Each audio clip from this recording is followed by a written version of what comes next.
अस्सलाम वालेकुम नाज़रीन, मैं हूं आपका मेज़बान एम रज़ा और आप देख रहे हैं टीपी न्यूज़। नाज़रीन, इस्लामाबाद में कल से एक ख़बर गर्दिश कर रही है कि डिप्टी कमिश्नर इस्लामाबाद ने 18 हाउसिंग सोसाइटियों की रजिस्ट्रेशन कैंसिल कर दी। इसके ऊपर एक मुकम्मल हम वीडियो कर चुके हैं, डिस्क्रिप्शन में मैं उसका लिंक भी दूंगा तो आप देख सकेंगे।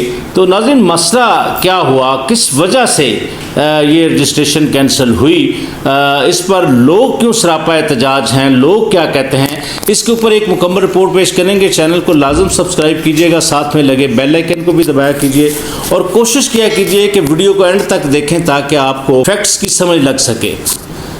नाज़रीन, हुआ कुछ इस तरह कि कोऑपरेटिव सोसाइटियाँ और प्राइवेट सोसाइटियाँ मिला के, यानी कुल जो डिप्टी कमिश्नर इस्लामाबाद जो इस वक्त इरफान नवाज मेमन साहब हैं, उन्होंने पिछले दिनों उनकी रजिस्ट्रेशन कैंसिल कर दी, जिनकी तादाद थी 18। उसमें उनका ये कहना था कि इनकी जो जुरिस्डिक्शन है ये रावलपिंडी में आती है या कुछ की अटक में आती है, तो इसलिए इस्लामाबाद में ये रजिस्टर्ड नहीं हो सकती। अब सवाल ये पैदा होता है कि क्या ये डिप्टी कमिश्नर इस्लामाबाद का एक बहुत अच्छा इकदाम है या कि इससे कोई पब्लिक इंटरेस्ट के ऊपर भी नुकसान पैदा हो सकता है। तो इसके ऊपर हम आपको ये बताना चाहेंगे कि देखें, ये इनमें से कई सोसाइटियाँ जो हैं वो तकरीबन 22 साल से या 25 साल से या 18 साल से ये बनी हुई हैं और इसमें लोगों का अरबों रुपया लगा हुआ है।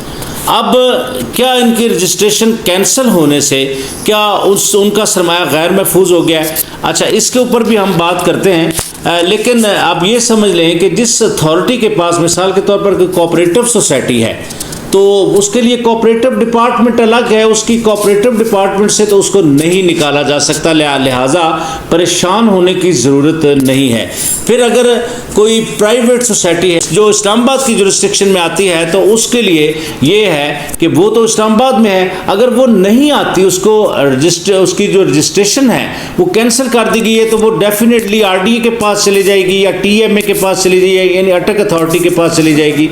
तो इसलिए परेशान होने की ज़रूरत नहीं है। ये खाली रजिस्ट्रेशन जो कैंसिल हुई है वो सिर्फ मामला है कि किस हलके में या किस इलाके में, क्या डिस्ट्रिक्ट इस्लामाबाद के अंदर जो आती हैं सोसाइटियाँ वो हैं या नहीं हैं, या ये किसी और डिस्ट्रिक्ट में आती हैं।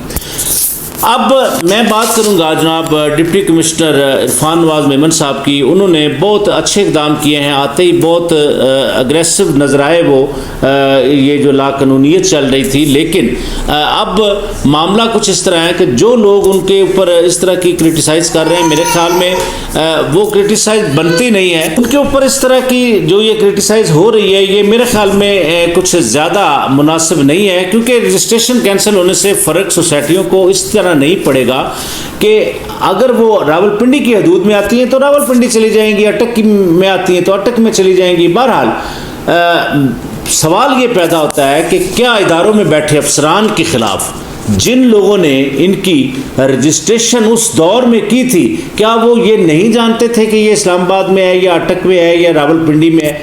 उन्होंने किन मफादात की खातर, मैं बरमला ये कहूँगा कि डिप्टी कमिश्नर इस्लामाबाद जनाब इरफान नवाज मेमन साहब को इस पर गौर ज़रूर करना चाहिए कि जिन लोगों ने इनकी रजिस्ट्रेशन की, उन्होंने अगर तो ये लाकानूनीयत उन्होंने की है तो उनके ऊपर कार्रवाई बनती है। अगर उन्होंने लाकानूनीयत नहीं की या कोई और मजबूरी थी तो उसके लीगल पैरामीटर्स लाजमी देखने चाहिए, किस बुनियाद पर ये सोसाइटियाँ रजिस्टर्ड की गई। जो अफसरान इसमें अगर ये कोई लाकानूनीयत है या गैर कानूनी काम है तो उन अफसरान के खिलाफ कार्रवाई बनती है। अगर ये गैर कानूनी चीज़ है, क्योंकि गैर कानूनी ना होती तो डीसी साहब इनकी रजिस्ट्रेशन कैंसिल ना करते।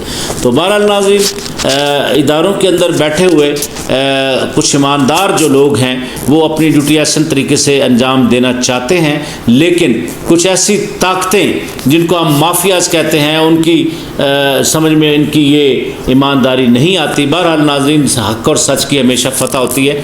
तो अपना बहुत सारा ख्याल रखिएगा। इसी तरह की एक नई इन्फॉर्मेटिव वीडियो के साथ आपकी खिदमत में दोबारा हाजिर होंगे। तब तक के लिए अपने मेज़बान एम रज़ा को इजाज़त दीजिए। अल्लाह हाफ़िज़।